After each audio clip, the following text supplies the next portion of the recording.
meu povo abençoado. Muito obrigado a todos que têm contribuído para o nosso trabalho, a todos que têm comentado, curtido, compartilhado. Tem sido muito gratificante realizar esse trabalho. Infelizmente, estamos chegando no nosso finalzinho, mas por uma causa muito justa. Ano que vem tem muito mais trabalho. Vamos ter mais surpresas no ano que vem. Pessoal, hoje, nosso convidado, um cara que eu já estou muito curioso para conhecer a história, para conhecer essa ligação dele com o samba. Uma grata apresentação do meu parceiro Dinei Isidora. Alô, Dinei, tamo junto, meu irmão.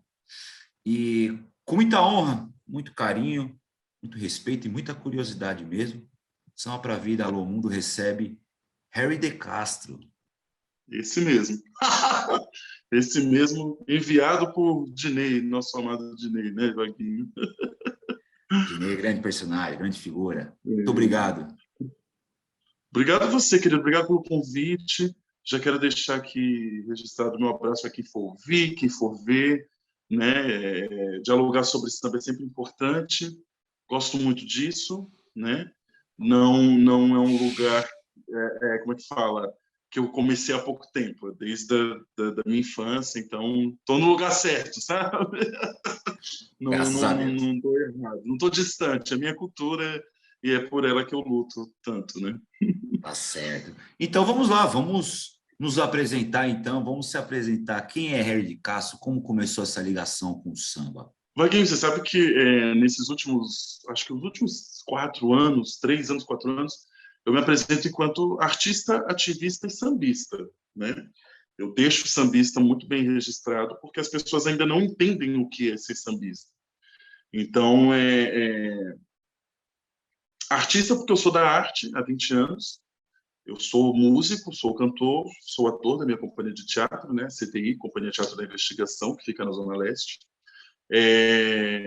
Canto num bloco afro, o Iluinã, aqui em São Paulo mesmo, tudo em São Paulo. Mas sempre cantei, sempre fiz aula de música, né? Minha vida toda, fiz coral, aquelas coisas todas, mas há 8 anos eu vivo especificamente de arte, né? Com a música e tudo mais. Esse é o artista, né? E mais outras coisas, produtor cultural, curador, já fui diretor artístico, inclusive vou dirigir também uma amiga minha num show dela no ano que vem. Então isso daí são coisas que a gente vai, tá tudo dentro do artista. O ativista primeiro pela condição da negritude, né? Então desde criança, claro, pensando em questão de negritude, mas depois dos 20 anos eu comecei a ver umas coisas a mais assim e comecei pera, deixa eu ver que isso daqui tá me doendo, isso daqui mexeu comigo, então deixa eu entender que negócio é esse. Aí eu entro para dentro do movimento negro, trabalhando no Núcleo de Consciência Negra da USP, fiz outras coisas, até que eu entro para o meu coletivo Terça Afro, que é na Zona Norte de São Paulo. E, olha, eu sou da Zona Sul, trabalho na Zona Leste com a minha companhia de teatro, tenho o Terça Afro na Zona Norte e ainda tenho meu bloco que é na Zona Oeste, que é na Piqueri. Então, assim, eu estou de norte a sul, de leste a oeste. E o centro? E o centro faz o quê? Só passa pelo metrô? Centro, eu passo pelo metrô, é isso. Mas às vezes tem coisas no centro, né? A gente sempre tem coisas no centro. Então, eu tenho essa questão do movimento negro, que eu estou ali sempre no ativismo, né, ligado a isso. Terça Afro é esse coletivo preto onde a gente trata de questões raciais. E é isso. Esse é o ativista. E aí vem o sambista. E aí é onde todo mundo se assusta. Como assim? Você é passista? Você é baiana? Você canta em escola de samba? Eu falo, não.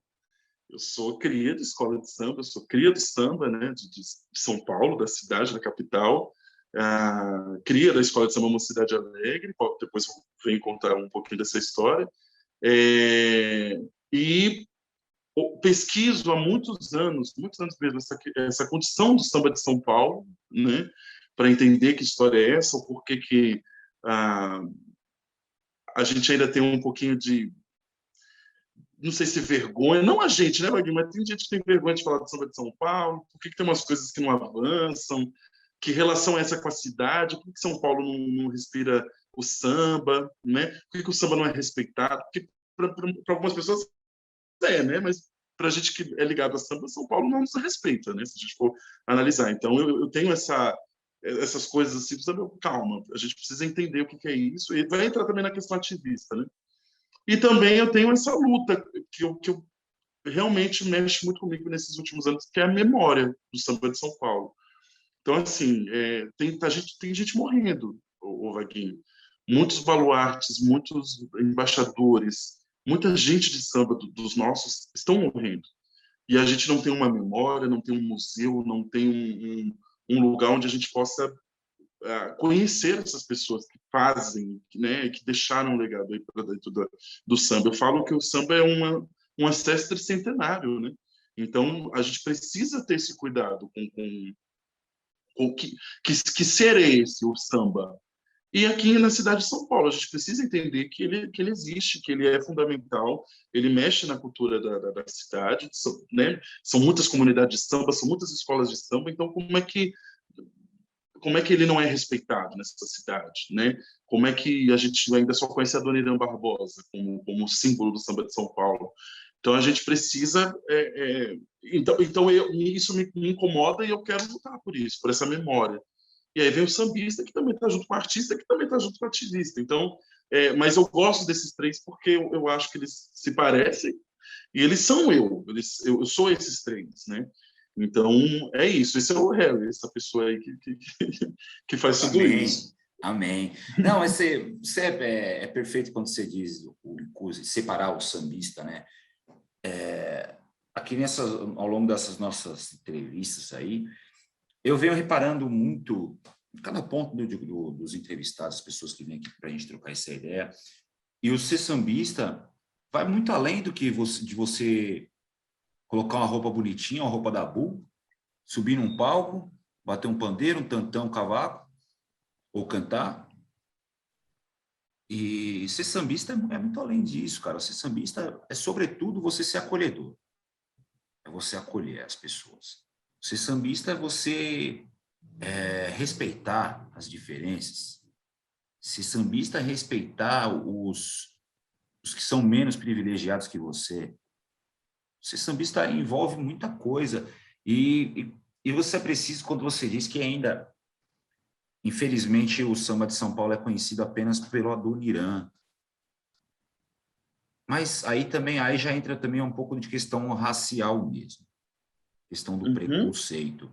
Pessoal, a gente está gravando esse vídeo no dia que antecede o Dia da Consciência Negra, então acho que tem um discurso bem importante. Então, porque quando o seu Moisés da Rocha veio aqui, o grande mestre, ele fala para a gente que, na época dele, o rádio praticamente não permitia que os negros tocassem. Que ali o samba pé de passagem foi meio que uma quebra de barreiras para isso. Então, ele que tocou um Geraldo Filme no rádio, ele que tocou um Toniquinho Batuqueiro no rádio, porque esse pessoal não chegou a gravar disco, a não ser aquele registro do Plínio Marcos, que é Toniquinho, Geraldo e o Zeca. O seu Geraldo Filme veio gravar o disco nos anos 80, quase 50 anos de carreira. Com quase 50 anos de carreira. E existe esse apagamento histórico da nossa memória, desse samba preto paulista, porque por muitos anos São Paulo foi a capital que segregou o povo preto, afastando-os dos centros, né? E com o que o processo, sobretudo São Paulo e os estados do Sul, o processo de imigração dos europeus, incentivou também esse apagamento da cultura preta, né? Essa tentativa de apagamento da cultura preta. Eu digo tentativa porque, graças a Deus, não conseguiram apagar, não conseguiram limar principalmente nosso samba. E, por muitos anos, o estereótipo do sambista paulista era o estereótipo do italiano caricato. Vide Adoniran, Demônios da Garoa. Não que eles não tenham a sua importância, né? Não que eles não tenham o seu devido valor, que eles não sejam bons de fato. Sim, são muito bons, sou muito fã, admiro muito o trabalho deles, mas não são só eles. existe uma galera muito barra pesada que ficou por trás disso. E ficaram às margens, né? Vaguinho, eu falo também isso. A Dona Irã é um símbolo do samba de São Paulo. Só que é um dos, né? É um dos. São muitos grandes sambistas que a gente tem nessa cidade e no estado também, né? Mas nessa cidade. E eu acho que a Dona Irã tem uma carga muito grande até de social. Mas Geraldo Filme também tem, sabe? Toniquinho Batuqueiro também tem. Seu Zeca da Casa Verde também tem. Talismã também tem. E tantos outros. Seu Beto da Mocidade Alegre, sabe? Tantos outros têm. A Mug, né, que perdemos, da Rosa de Ouro. São poetas geniais, que são tão incríveis quanto a Dona Irã. E aí você fala da questão racial, e é isso mesmo. Se a gente for analisar, existe isso. E lembrando que São Paulo tem uma coisa italiana, até no sotaque mesmo, até no sotaque da periferia, sabe? Tem essa coisa, né? Mais nasal. Isso é São Paulo, né? E que se juntou com a negritude e tudo mais. E tem essa característica também que os italianos trouxeram, que está aí. E aí a Dona Irã é um símbolo, né, dessa coisa italianesca paulistana, né? Então a gente tem que entender isso também. Mas essa negritude ela existe e muito forte, sabe? E muito forte, tanto é que vai bater ali, que acho que a gente pode falar depois, que é nos anos 90, né? Que a gente vai ter a força negra. Eu falo isso com propriedade, força negra também ali na década de 90. O final de 80 para 90, né? Porque, né, vieram outras bandas ali no final dos 80. Então, todo o respeito que eu tenho do Dona Irã, mas a gente precisa entender quem foi que construiu essa história. E aí, Vaguinho, eu também luto muito por essa questão da escola de samba, porque ela também está sendo apagada. E eu confesso a você que eu sofro, porque eu sou cria de escola de samba e eu só fui entender com 26 anos de idade que existe uma intelectualidade dentro da escola de samba. Existe um processo de transformação educativa dentro da escola de samba, não é à toa que é escola de samba. Então, você aprende muita coisa, né? Eu vou te dar um exemplo aqui incrível. Quando eu trabalhei no Núcleo de Consciência Negra, eu fui... Tem uma revista, eu não sei se é uma revista, eu não lembro o que é, mas é o Menelik. E o Menelik é para a comunidade negra, né? E aí tem vários pensadores, né? Vários artistas ali que escrevem coisas. E ele estava falando sobre o disco Canto dos Escravos, que é da Tia Doca, Geraldo Filme, e Clementina Jesus. Um disco símbolo de brasilidade, de questão de entender questões raciais, de entender a questão musical do nosso país. Eu costumo dizer que é um disco de partido alto. Totalmente, totalmente. Freestyle, Sabe? Totalmente. de repente, lá do Nordeste. Exato, mas por quê? Porque é o Canto dos Escravizados, né? Que vai se parecer com o que tem nos Estados Unidos, que é o Negro Spiritual. Só que também tem um problema, porque o Negro Spiritual é mais aceitável. Então, Beyoncé cantando Negro Spiritual, maravilhosa, né? Cantando Amazing Grace. Aí vem Whitney Houston, né? Mas aqui no Brasil, se alguém cantar Canto dos Escravos com licença do Curiandamba, aí é macumba. Isso daí, sabe? Então, isso é um problema sério a questão racial no nosso país. E aí, no Menelik, eu descobri que esse canto chama-se Vissungo. Então, para os Estados Unidos é o Negro Espírito, para o Brasil é o Vissungo. E aí eu falei, eu conheço o Vissungo, olha que legal, eu conheço o Vissungo, peraí que eu vou ver alguma coisa aqui do Vissungo. Não sei o que aconteceu, porque eu fui entrar no negócio do Wikipédia da mocidade. E lá estava o enredo de 81, que era Vissungo, Canto de Riqueza. Gente, é o samba da minha vida, né? Que é o bate-bateta, vai pra cá, se hoje não tem, amanhã terá. É o samba da minha vida. Eu era criança, ficava bate-bateta, vai pra cá, né? Eu cantava isso. E foi o ano que meus pais chegam em São Paulo, em 81. Eu falei, gente, a mocidade já falou de Vissungo um ano antes, o disco é de 82, né? Do Canto dos Escravos. Eu falei, mas gente, a mocidade já falou em 81 disso. Ali, eu já tinha essa coisa de, né, de entender a questão da minha escola, da mocidade, de querer entender essa coisa do samba, das escolas de samba, dos enredos, né? Porque Raquel Trindade foi a carnavalesca da mocidade, Teresa Santos, né? Então, vários pensadores, vários intelectuais passaram pelas escolas de samba sendo carnavalescos, ou pensando, né, junto com o carnavalesco e tudo mais. E aí eu falei, mas como é que esse disco é importante, e tem que ser, que ele é mesmo, não estou dizendo que não é, mas as pessoas não conhecerem esse enredo da Mocidade Alegre, e um samba tão formidável. E é um samba do Seu Beto, inclusive. Peraí, 81. Do Seu Beto, né? Que é um grande compositor da Mocidade Alegre. E aí você ouve você vê aquilo e fala, caramba, eu já tive acesso a isso dentro da minha escola. Tudo bem que é de 81, eu sou de 88, né? Mas eu já sabia, mais ou menos, de alguma forma não educativa, que aquele ali já estava exaltando o Canto dos Escravos, né? Mas o disco Canto dos Escravos é muito mais sucesso, né? E eu não estou querendo que não seja, eu quero que seja, mas para a gente entender como a escola de samba é importante para dentro da gente, para dentro da nossa formação. Tanto é que hoje, qualquer show que eu vou fazer solo, eu começo cantando o Canto dos Escravos. Desculpe, eu começo cantando Vistum, Canto de Riqueza, porque mexe muito comigo, porque é muito lindo esse samba, é muito forte. E aí é por isso que eu começo a olhar e falar, não, as escolas de samba têm importância, têm sua devida importância na mudança social, na historicidade, nas questões de negritude. Vaguinho, amanhã é 20 de novembro, né? A gente precisa, eu tenho visto que há um distanciamento do movimento negro com as escolas de samba. A gente precisa voltar para dentro das escolas de samba, porque é lá que está uma grande parcela da nossa negrada. Então, é lá que a gente tem que, vem aqui, precisa saber o que está acontecendo aí, para também criar esse viés político, que já existe, mas, infelizmente, outras pessoas, outras etnias tomaram conta disso. Mas, sei lá, avancei ainda nas ideias e a gente pode retornar, sabe? Não, imagina. Mas é a importância da escola de samba, né? É a minha luta também. Eu acho que eu não posso falar pelo Rio de Janeiro, porque não conheço as escolas de samba do Rio e de outros estados. Então, eu não sei como é que acontece isso, mas as escolas de samba, eu tenho batido muito na tecla também, que as escolas de samba se afastaram até do próprio samba de meio de ano.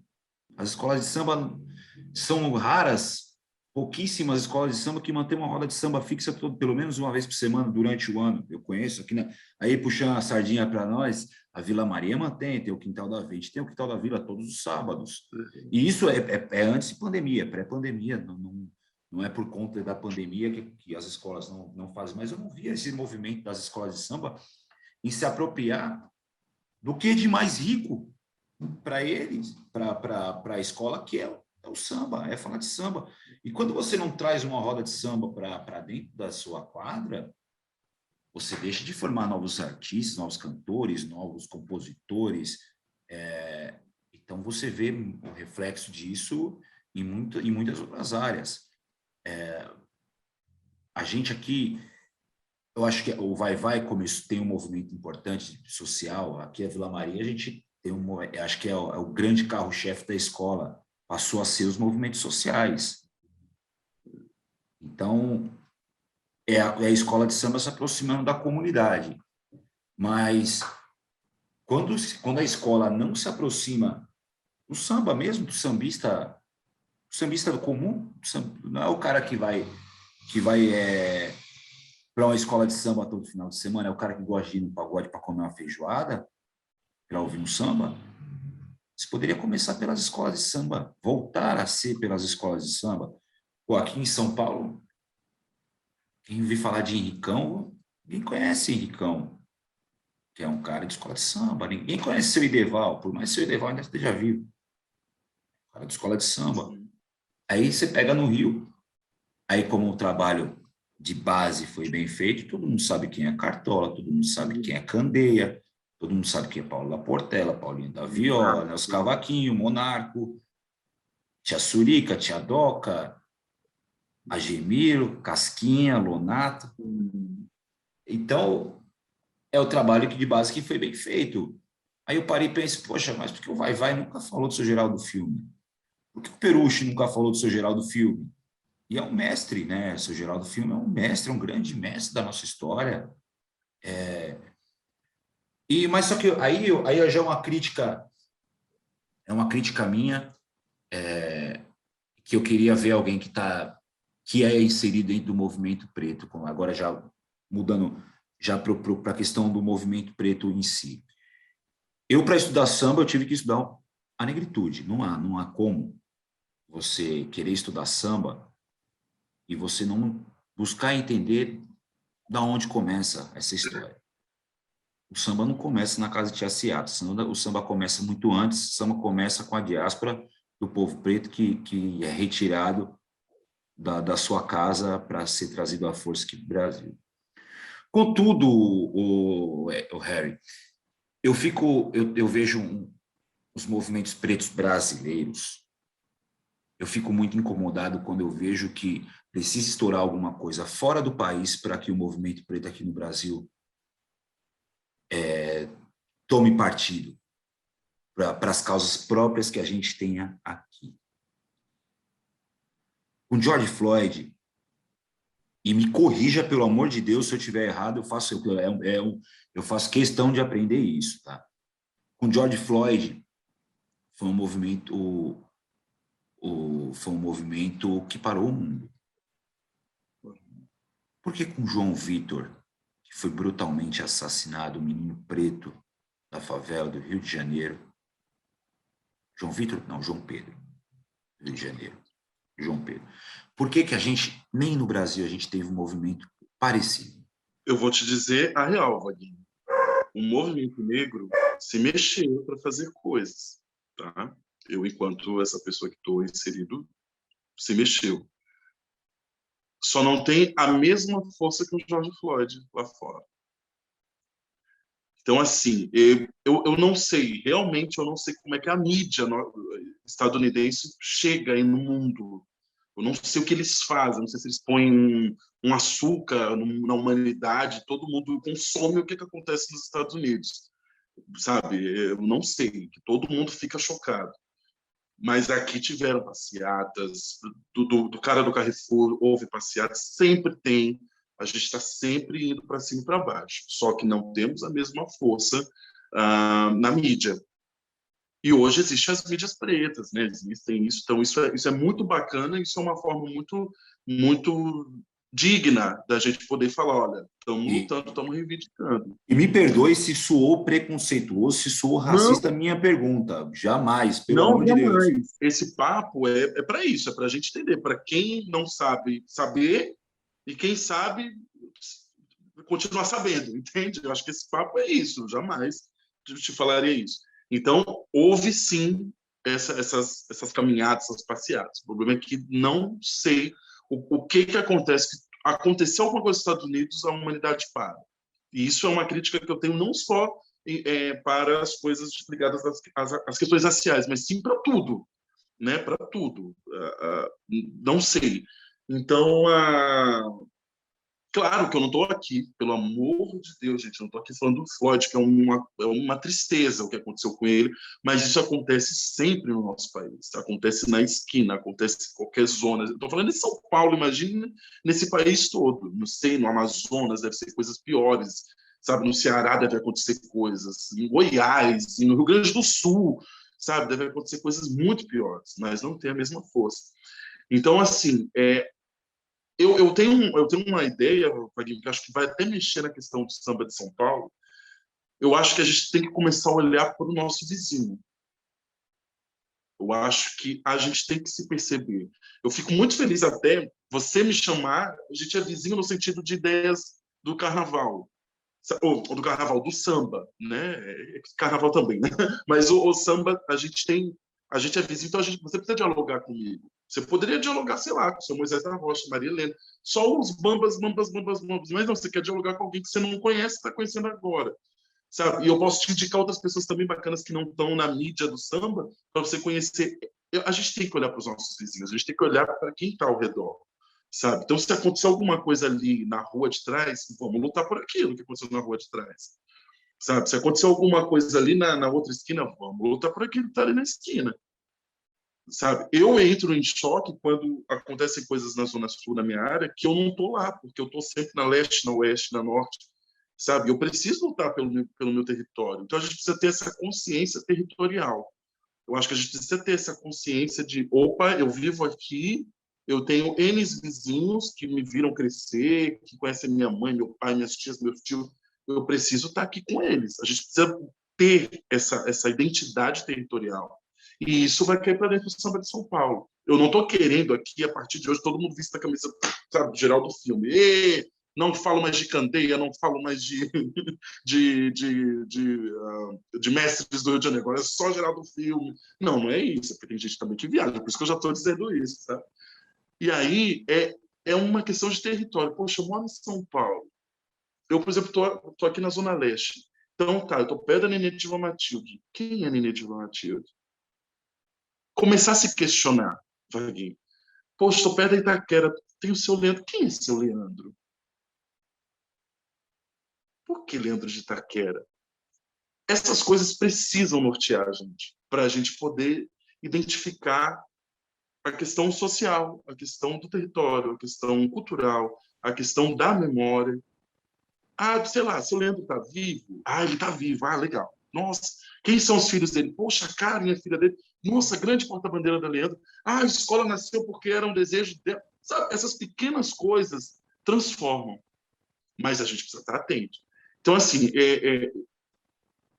eu tenho essa visão. Eu sou uma pessoa que muito ligada, muito ligada não, mas eu gosto, principalmente na música norte-americana, gosto mesmo estadunidense, gosto de música de outros países, gosto de coisas em África, mas eu bebo da fonte desse país. E eu vou conhecer sempre. Semanalmente eu conheço algo desse país. Se não é alguma coisa contemporânea, é alguma coisa de lá de trás. Então, eu tenho esse cuidado com onde eu pertenço, com a minha pertença. Em São Paulo, se é a minha pertença, eu vou lutar por aquilo que está próximo de mim, sabe? Que é essa coisa do samba e da minha cultura, porque a minha vida, minha infância toda foi dentro de escola de samba. Eu nem falo escola de samba, eu falo terreiro, né? Foi dentro do terreiro da Mocidade Alegre, foi dentro, sabe, indo na Nenê, indo no Camisa, indo no Vai-Vai, mas pertencendo à Mocidade Alegre. Então, eu preciso cuidar disso para a gente poder avançar em alguma coisa. O que eu percebo é que a gente não olha para o vizinho, mas olha para aquilo que está distante. E aí eu acho que vai entrar na questão do vira-lata, nessas questões todas que vários pensadores já pensaram sobre a nossa questão brasileira do recorte histórico, das questões raciais, de que tudo que é bom vem de fora, né? Jorge Aragão já faz essa crítica também, né? Então é isso. A gente precisa conhecer o nosso vizinho para poder lutar por ele. Mas eu percebo que o nosso país não tem isso. E eu não acho que é culpa nossa. Eu acho que é uma culpa desse sistema aí que fez, que implantou e que faz com que a gente se preocupe com o que é de fora e não com o que é do nosso lado. Porque eu te fiz essa pergunta porque certeza absoluta. Eu até estava numa discussão, numa viagem com amigos, e que nós estávamos em três numa conversa, eu, mais um outro branco e um outro negro, a gente estava conversando. Se a gente fosse parado numa rua, quem ia ser revistado primeiro seria o preto. Se a gente fosse no mercado, quem ia ser revistado era o preto, quem o segurança ia olhar era o preto. Então, e me incomoda bastante o preto, eu não ter essa visibilidade, não ter palpável para mim a mesma visibilidade que a gente teve, que o mundo inteiro se conformou com George Floyd. Porque o Brasil, talvez o preto brasileiro não tenha noção, mas eu acho que a gente sofre muito mais, tanto quanto ou mais do que o estadunidense. Porque aqui a gente é um país de terceiro mundo, um país pobre. Ainda, sobretudo, tem esse problema da pobreza. A gente é um país que a maior migração territorial de um país, dentro de um próprio país, de estados para outros, é no Brasil, acontece. O pessoal do norte, do nordeste, que vem para o sul, sudeste, atrás de uma fonte de renda melhor, e isso inflama as cidades, isso causa desorganização, isso causa pobreza, isso causa subsistência. Isso aí o pessoal não entende, às vezes, o que causam essas coisas, mas grande parte é isso. porque lá em cima, lá nas regiões mais pobres, não tem como aquelas pessoas se manterem. Então, tem que vir para as regiões mais ricas buscarem alguma coisa. Isso tem. E por mais que não o pessoal vai começar esse papo de economia, vai querer falar de economia, de geografia, de história, mas é tudo ligado ao samba, porque o samba sempre falou, o samba sempre mexeu, porque o samba, além de tudo, o samba é política. Não política partidária, aquela do partido A, B ou C, não. Isso é política partidária que a gente toma muito cuidado, aqui a gente não toma partido de ninguém, a gente ama todos. Independente do partido, a gente ama a todos, que a gente ama o ser humano. Mas o samba é político, o samba é o discurso.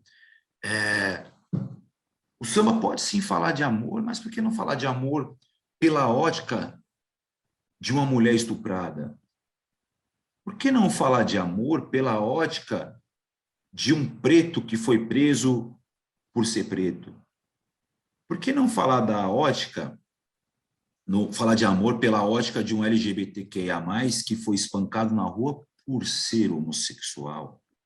Por que não falar pela ótica de um pai de família que está desempregado e não tem o que colocar na mesa dos seus filhos? Tem que dar de comer para os seus filhos hoje. Então, o samba é político, não à toa que o samba tem essa força. E aí já vamos começar já a entrar no papo noventista, que é um papo que é a nossa geração, são os nossos contemporâneos. Não à toa, o samba é tão político que não à toa o discurso do Oiá, Carique Prateado, tem sido tão regravado nos últimos anos. E é uma música lá dos anos 90, salvo engano, 93. E que até hoje o discurso é o mesmo. Ela é tão contemporânea quanto era a época. Que Deus sabe quando os dois fizeram juntos essa música. Pois é. Ali no final dos anos 80, a gente tem o grupo Samba Lá de Casa, que mais tarde alguns viriam por Redenção. A gente tem o Segundo Ato, e principalmente, né, Segundo Ato e República. São duas músicas extremamente políticas. Uma música política, Negritude Júnior, Triste Andança lá, que é o amor, ele conta uma tristeza de uma forma de amor. Esse discurso político eu sinto muita falta nos dias de hoje. E que lá nos anos 90, por mais romantizado que tenha sido aquela época, mas aquela nossa galera tinha sua representatividade periférica, preta, pobre, porque eu acho que é o que está faltando um pouco hoje para a molecada querer ser sambista.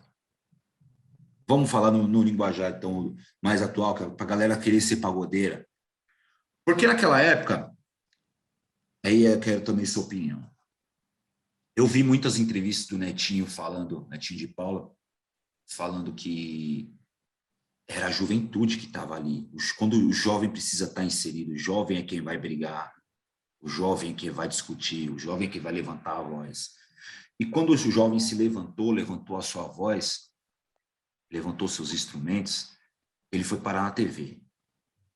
Então, quando um moleque lá da periferia, vamos lá, você deu o exemplo aí da Vila Ré, quando um molequinho lá da Vila Ré, 5, 6 anos, olhava para aquele pretinho, igualzinho a ele pensava, pô, quero ser igual a esse cara. Então, ele ia estudar um instrumento, ele ia querer comprar um instrumento, ele ia... E hoje eu vejo o mesmo reflexo. E essa galera sofreu um preconceito, tá? Um preconceito, bateram muito neles. Até os próprios sambistas mais velhos. E eu vejo muito hoje isso no funk acontecendo. O mercado da quebrada quer ser funkeiro. Por quê? Porque tem representatividade. Eles se enxergam. Porque a maioria dos funkeiros são de meninos pretos, pobres, favelados, que emergiram. E onde que você acha que está essa lacuna? Está nos pagodeiros, está no pagodeiro que não soube falar com essa juventude de hoje? Que provocação, né? Que pergunta. Eu acho que falta pensamento político. E aí eu acho que eu vou um pouquinho ali onde você falou antes da questão política. Política, existir é política. Minha amiga Regiane que já fala, existir é um ato político.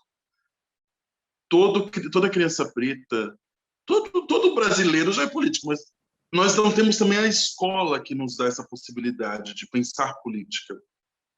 Porque se desse,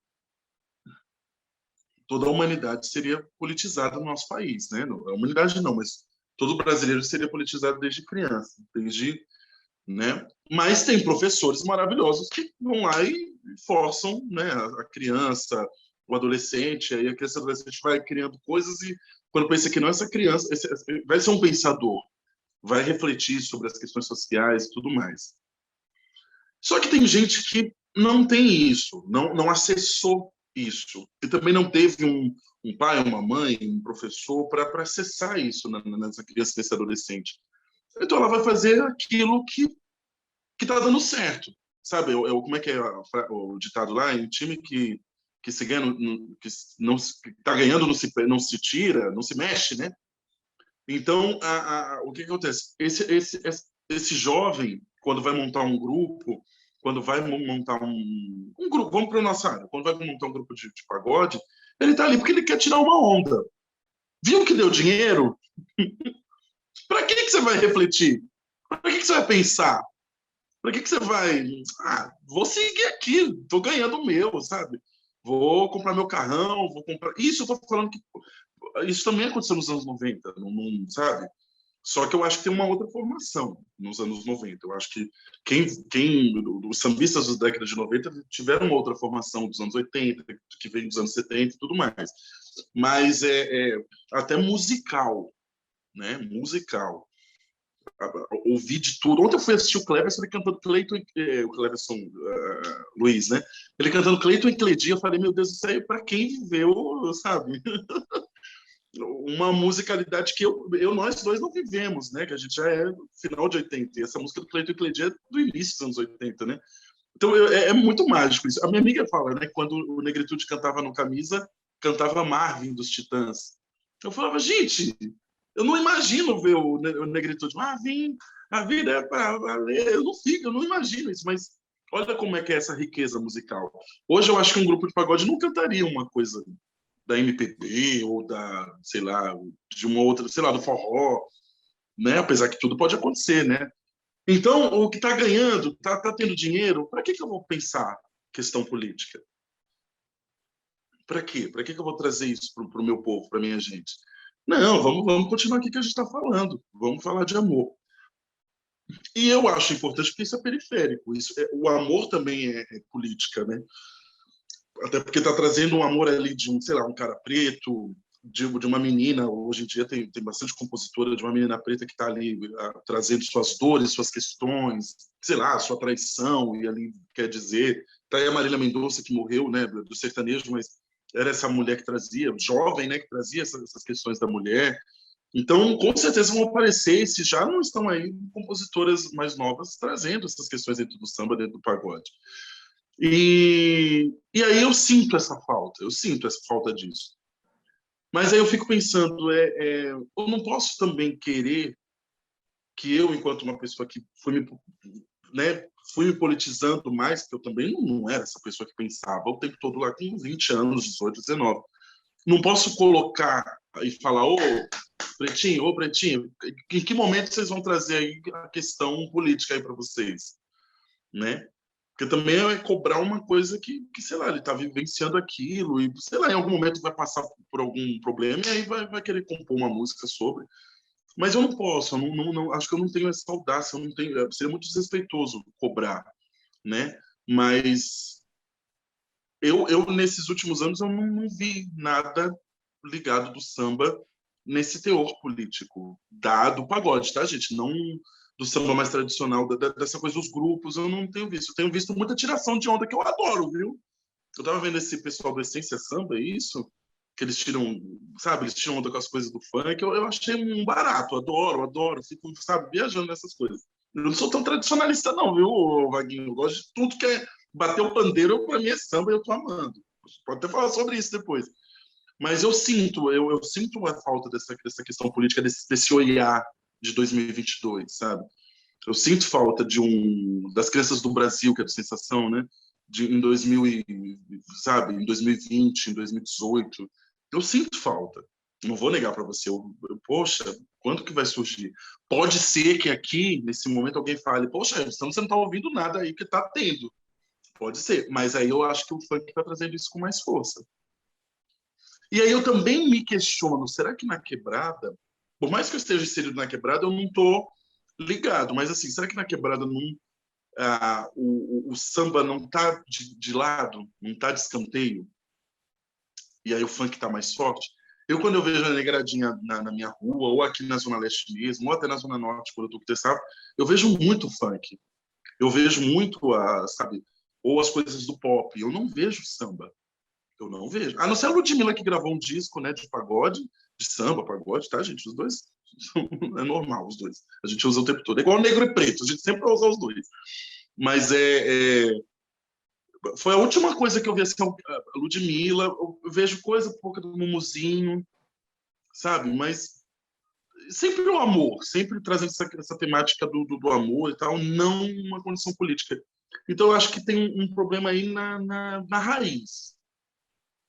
Que aí é o que eu falo, né? Por isso que eu não posso chegar e falar, ô Pretinho, vamos compor uma música aí de política.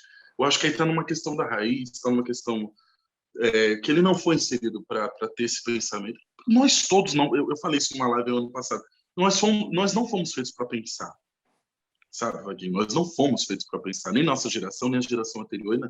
É que a gente é teimoso, sabe? A gente é teimoso, a gente gosta disso, a gente quer entender a humanidade, então a gente vai pesquisando, vai dialogando, vai entendendo. Quando você pensa que não, você vai falando que tá tudo errado. E aí você quer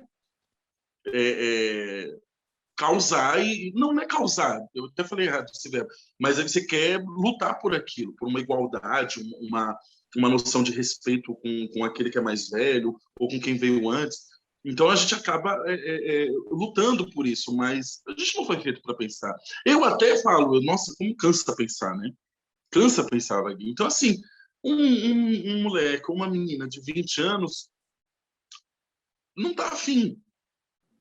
Ou se tá, porque também tem isso, né, Vaguinho? Às vezes esse jovem tá pensando, tá refletindo, sei lá, questão racial, tá pensando, tá refletindo, mas ele não quer falar aquilo porque é cansativo para ele. E aí também a gente tem que respeitar, entende? A gente tem que respeitar. Em algum momento ele ou ela vai pegar e vai falar, não, chega, agora vai sair uma música aqui. E aí bate nesse sonho, né? Nessa utopia que eu tenho de ter compositores novos ou compositoras novas do samba que façam, sabe?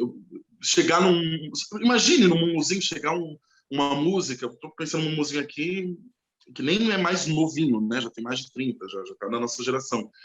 Mas é o que eu pensei aqui agora, chegar uma música política, sabe, uma Oiá, uma Crianças do Brasil, uma música assim, nossa, ia ser perfeito, ia ser muito perfeito, mas é utópico. Eu não sei se eu te respondi, mas eu acho que a ideia tá fluindo. Perfeito, perfeito. Essa juventude, é o que eu penso assim, que o samba não trouxe um custo-benefício para que a juventude quisesse aprender. Porque, infelizmente, um instrumento de samba é caro para você ter. É caro para você ter um cavaquinho, é caro para você ter um pandeiro. E o moleque de periferia, ele precisa de um celular. Se ele tiver R$1.000 na mão, ele não vai gastar 300 para comprar o pandeiro e deixar o celular de lado. Não vai compensar. Os benefícios é muito caro. Agora, se ele tiver um celular, ele vai fazer um funk. Sim. Então, é isso que a gente perde, a gente não soube. Por isso que eu vejo movimentos muito importantes em relação à juventude que fazem o samba efervescer. A gente falou muito dos anos 90 ali, nossa geração, os nossos... Vaguinho, eu posso te cortar? Pode, por favor. Vai uma crítica para as escolas de samba, que não estão formando sambistas, tá? Eu deixo isso aqui bem, bem aberto para quem quiser discutir comigo. As escolas de samba não estão formando seus sambistas. Ah, mas o seu... Não, nenhuma está formando sambistas. Eu fico feliz, por exemplo, de ver, eu acho que é o Luiz Felipe que canta no Vai Vai, que é cria do Vai Vai, e ele ali hoje é o cantor oficial. Eu acho isso de um brilhantismo, uma coisa tão bonita de ver. Ele tem o swing da bateria, ele tem o ouvido da bateria, ele tem a pegada, ele tem, sabe, a negritude do Vai-Vai, ele tem a essência do Vai-Vai. Você vê no olho dele, na pele dele, você vê em tudo dele. É Luiz Felipe o nome dele, eu nem lembro, mas ele é pra caralho. Ali é a essência de um sambista, de uma escola de samba como o Vai-Vai. Trazendo para o meu canto Mocidade Alegre, quando eu vejo o Gu, que é passista, nós perdemos o Jonathan, né, há pouco tempo, que foi um passista da Energia Matilde, morreu muito cedo. O Gu é contemporâneo, né, tem os dois, tem 20, 21 anos, 22 por aí. Eu vejo o Gu sambando, eu olho e falo, meu Deus, ele é neto de fundadores da Mocidade, sabe? Então isso é muito forte, é muito bonito, mas eu estou contando no dedo essas duas pessoas que estão criando aí uma fama dentro do samba, dentro do carnaval. São dois. Eu queria 25, eu queria 30, eu queria 45, eu queria 100. Eu queria 100 pretinhos e pretinhas, 100 pessoas das escolas de samba trazendo a essência da sua escola, entendendo a historicidade da sua escola, entendendo as questões sociais. Eu vou fazer até uma crítica. Meu Deus do céu, eu vou estar chincalhado. A Thelminha no Big Brother, ela não trouxe nada de representativo para o samba de São Paulo. Ela não trouxe nada de... Assim, ela representou a negritude, claro, uma mulher preta, né? Ela falou da Mocidade Alegre, claro, ok, bacana, mas eu não vi história, eu não vi, por exemplo, seu Juarez na boca dela. Eu não vi a historicidade da minha escola na boca dela. Mas aí não é culpa dela, é culpa da própria escola. É culpa dessa falta de cuidado com a memória que existe o samba, sabe? Então, eu sinto falta disso. Então, eu não vejo as escolas formando os novos sambistas. Não vejo. E eu Na volto Vila a falar, eu não sei Maria, como é que são as comunidades. Eu não sei como são as comunidades, porque eu estou um pouquinho mais distante das comunidades. Mas dentro das escolas de samba, que é o que eu realmente vivencio, eu não vejo. Eu fui na festa de 50 anos do Rosa de Ouro, até fiquei feliz de ver uma negradinha ali na bateria, sabe? Que da hora. Mas eu quero saber se elas conhecem o Eduardo Basílio. Eu quero saber se, quando chegar a Maria Helena de cá, eles vão saudar os dois. Eu quero saber se o pavilhão de um casal que tem 20 anos vai levar até a Maria Helena de cá, que não pertence mais à velha guarda. Eu quero saber isso. Eu quero saber como é que funciona esse viés velha guarda e gente jovem. Se está ornando, se está rolando. Mas não está rolando. Entende? Então é foda. eu estava conversando aqui em entrevista com o Fogaça, mais um dos nossos heróis noventistas. Amo. Aqui na Vila Só gente Maria, ruim que amo. aqui na Vila Maria, muito pouca gente, ou quase ninguém, sabe quem é seu Xangô da Vila Maria. Nossa. Seu Xangô da Vila Maria nada mais é do que um dos mestres que foram lá brigar pela oficialização do Carnaval de São Paulo. E conversando com o Fogaça, ele falou para mim, ele falou, o mesmo acontece no Rosa de Ouro, poucos sabem quem é Zeca da Casa Verde. E você falou, pessoal da velha guarda, eu vou citar mais um da velha guarda aí, um grande compositor, muitos sambas no Rosa de Ouro também, que é o seu Ideval, que está vivo. Será que vão saudar, vão reverenciá-lo quando ele for lá? Será que vão conhecer, vão saber quem é? Um grande exemplo, a gente tem hoje, seu Silvio Modesto está aí, está vivão ainda. Se passar na rua, de 300 pessoas, e uma souber quem é seu Silvio Modesto, vai ser muito. Muito. Muito. E seu Muito Silvio mesmo. Modesto é uma representatividade gigantesca para dentro do nosso samba, para dentro da nossa história. E é triste essa perda de memória que acontece. E que aí a gente já não pode mais tanto culpar lá os primórdios, que a gente não tinha registros, que propositalmente não eram feitos registros da história preta. Mas de uns anos para cá, porque também muitos não quiseram fazer, porque já tinham os mecanismos, sobretudo ali a partir dos anos 80, que a gente já começa já tinha as máquinas de escrever, já tinham as redações pouco mais. Tudo bem, tinha a ditadura, o final da ditadura, e já entrando nos anos 2000, que já começa o início da tecnologia, início de 2000, uma massificação um pouco maior da internet, mas se a gente for na internet, pouco ou quase nada a gente vai achar. Geraldo Filme, o Zeca, Nada. o Talismã. Se a gente colocar Talismã, Casa Verde, Talismã, camisa, é perigoso aparecer o Leandro Leonardo. Só isso. Que, inclusive, é do Zé Augusto, se não me engano. O Zé Augusto. Zé Augusto. É perigoso aparecer só isso. Ninguém vai ser... São muito poucos os registros que a gente tem ainda até hoje. Muito pouco. A Nescarzinho do Salgueiro, um dos maiores compositores do Salgueiro. Quase ninguém se fala. Mas se você for no Salgueiro, todo mundo vai te falar quem é. Pois é, vai. Olha, eu não tenho relação com o samba do Rio, porque eu só fui no Rio uma vez na minha vida. E por incrível que pareça, eu fui no Salgueiro, eu fui na Vila Isabel, que é pertinho, né? Eu fui no domingo, eu fui em Madureira, né? No Samba da Serrinha. Aproveitei 2 dias que eu fiquei, eu já fui em toda a área do samba. Mas você vê que Rio de Janeiro respira samba. Você é flamenguista e é Império Serrano. Você é vascaíno e é Beija-Flor de Nilópolis. Eu faço essa pergunta sempre. Eu falo, qual é o samba mais famoso enredo de São Paulo? Ainda é da Gaviões da Fiel. Me dê a mão, me abraça. Para quem não é de samba, para a gente que é de samba, a gente conhece vários. Mas para quem não é, o povo só conhece esse. E o hino do Corinthians é o de 94, né? Saravá, saravá, salve o santo guerreiro. Que tem gente que nem sabe que é samba enredo da Gaviões da Fiel. Né? Tem gente que acha, é um samba aí, é um negócio aí doido. Mas não sabe que é um samba enredo, porque não chega, essa conversa não entra. É isso que eu fico assim, indignado. Né? Como disse Gil do Vigor no Big Brother, eu fico indignado, essa falta de não ter um pensamento para falar, olha, precisamos dialogar sobre isso. Ah, tá. Esse samba que você conhece, da Gaviões da Fiel, que é o que representa o Carnaval de São Paulo, é esse? Tá, nós temos outros 15 sambas aqui que representam o Carnaval de São Paulo.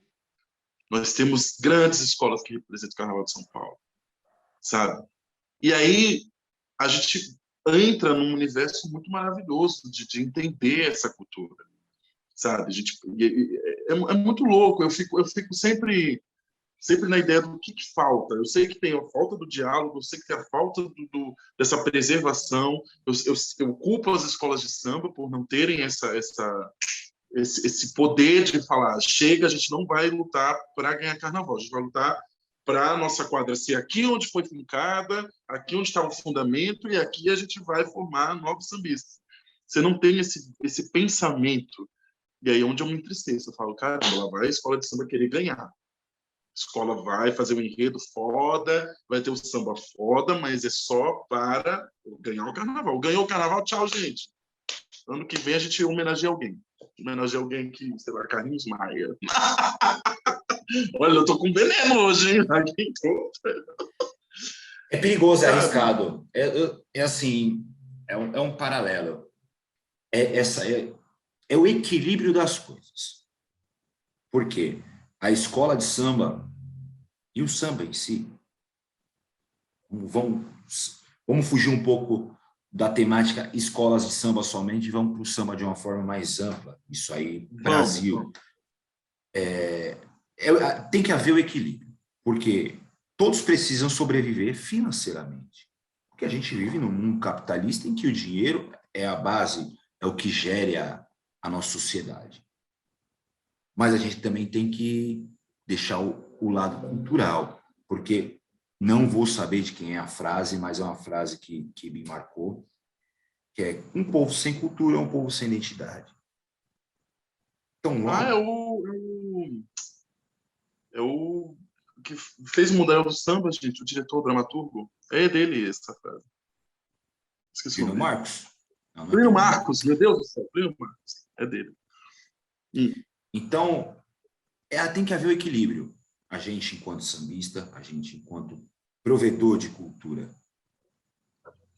a gente tem que haver o equilíbrio, porque financeiro a gente precisa, do lado comercial, como a gente precisa manter o lado cultural, a gente precisa trazer.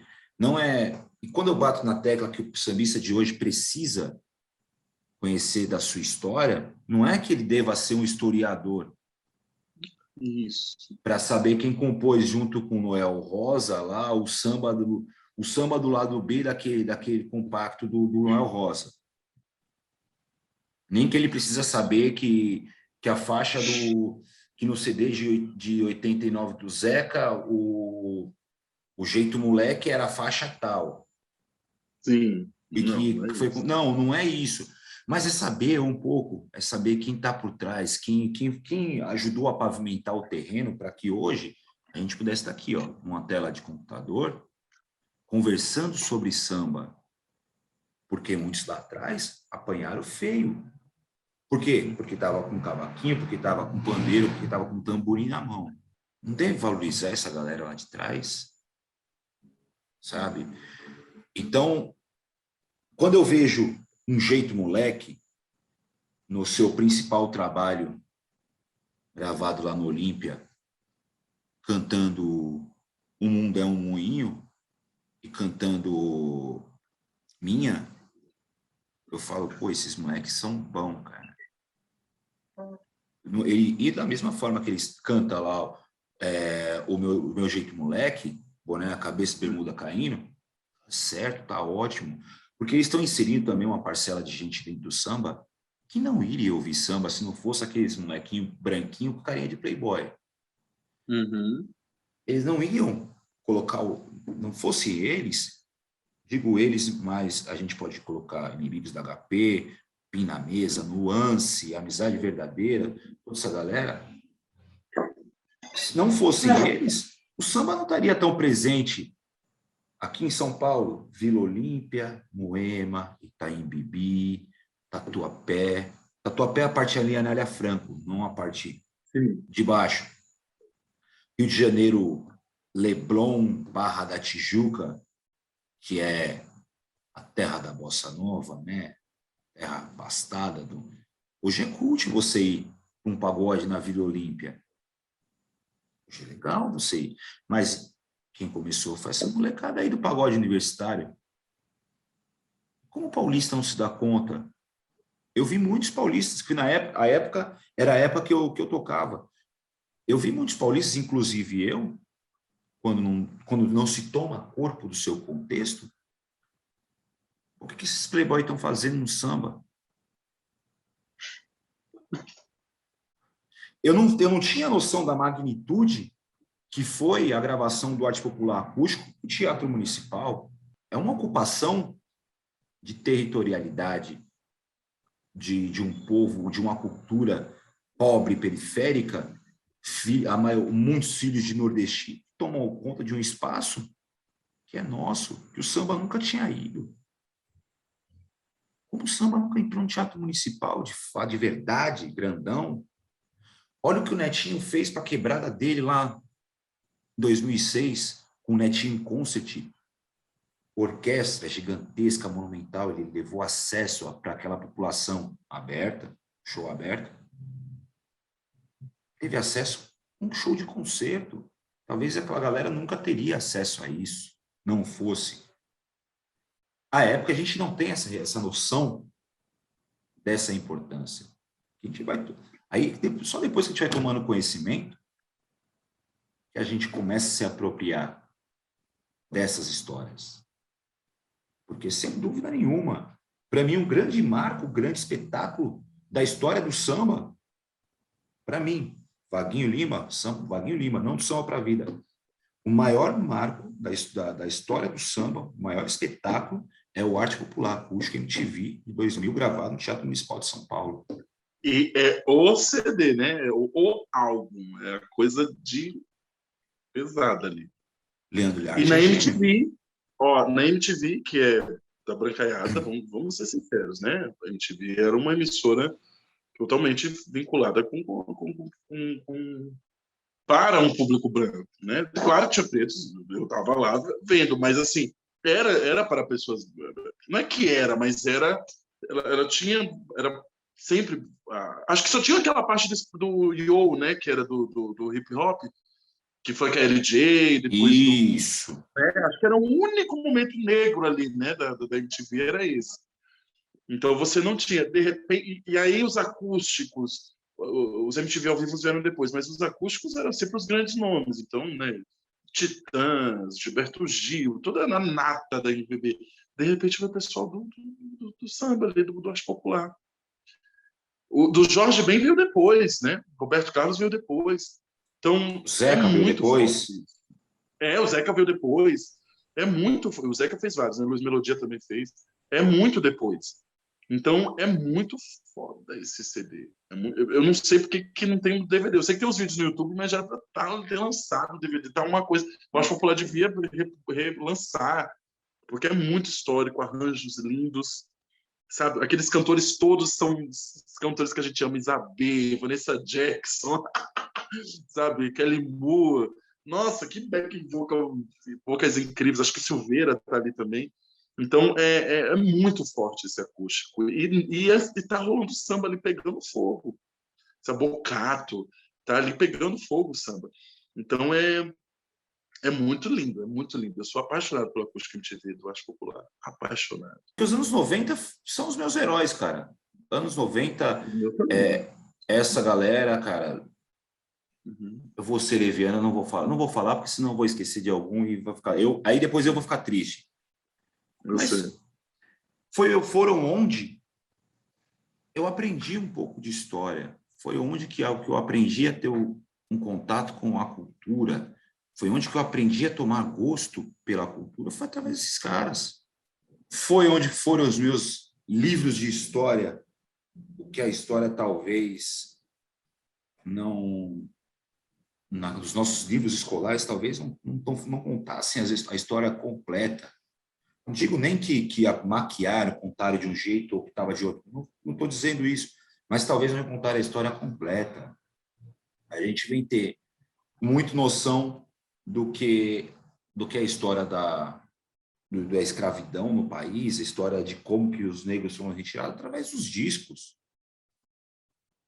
Não tem como. Eu lembro perfeitamente, eu pequenino em casa, meu irmão chegando com um disco do Raça Negra. Uai, Raça Negra, o que é isso? E quando meu irmão colocou, eu gostei de cara. Então foi o meu primeiro contato com o samba. E aí já entra outra coisa aqui lá dos noventistas, né? Os nomes. Era uma força, era um orgulho de ser preto, né? Já nos nomes. Raça negra, negritude, raça, só preto, catinguelê, soweto. Então, já começa aí essa força, essa vontade, essa gana de mostrar a sua pretitude, sua negritude mesmo, de orgulho de ser preto. E quando a gente traz aqui para essa galera mais jovem, é encontro de batuqueiros, né? Acho que é o máximo que a gente encontra nesse sentido. Porque a gente não tem tanta essa representatividade. E por mais que hoje o que esteja vendendo são os anos 90, tá? Por mais que o que está vendendo hoje no mercado são toda essa geração 90, 2000, que aí já pode colocar Doce Encontro nesse balaio, Turma do Pagode, Sorriso Maroto. É demais, da melhor qualidade. É demais da melhor qualidade, são noventistas ainda. Né? Eles são noventistas ainda. Né? Isso, já mais para o final, mas são noventistas também. Mas, cara, é fantástico. É fantástico saber que a nossa cultura nunca vai morrer. Não. Ela adormece. Eu ouvi... Meu Deus, não vou lembrar de quem. O samba, ele sempre se manteve nivelado. Tem os altos e baixos, tem os seus altos, mas nunca vai para o baixo total. Ele sempre manteve no nível. E quando aqui os outros ritmos estão lá em cima, subindo e descendo, subindo e descendo. E quando eles batem para baixo, eles batem num pagodeiro para gravar junto, para bater em cima. É estranho, né? Por mais que seja uma cultura, entre aspas, rejeitadas pela massa, pela grande massa, mas é o ponto de apoio para todas as outras culturas. Você já parou para pensar que o samba também tem essa magnitude? O samba, ele agoniza, mas não morre, né, Daguinho? Ele agoniza e não morre. E não tem por que morrer, porque é muito forte. Foi algo fundado e tá aí com muita força. E ele se reinventa também, né? Então, eu acho até engraçado quando você vai em alguns shows, você vê o pandeiro tocando, sabe? Você vê uma timba tocando. Tá ali, ele tá ali, né? Nesses... eu vou até fazer uma crítica. Por isso que quando aparece Dilsinho, Ferrugem, são sambistas.